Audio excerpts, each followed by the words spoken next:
Is your home sitting on the market and just not selling?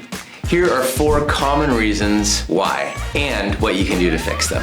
Number 1, price.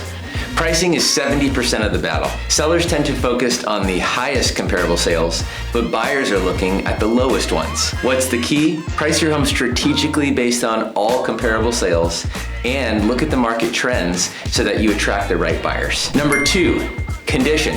If buyers keep making the same negative comments, it's a sign that something needs fixing. Small upgrades or repairs can make a huge difference in getting buyers to say yes instead of next. Number 3, marketing. If your home is not being showcased properly, bad photos, missing key details, or lack of online exposure, you're losing buyers before they even step inside the home.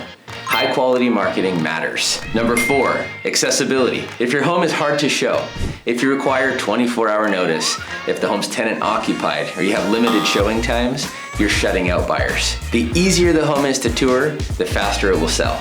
If your home is not selling and you need a fresh approach, let's talk. Shoot me a message and let's get your home sold. I'm Jordan Bennett with Jordan Bennett & Associates. Don't forget to like and subscribe for more great real estate tips.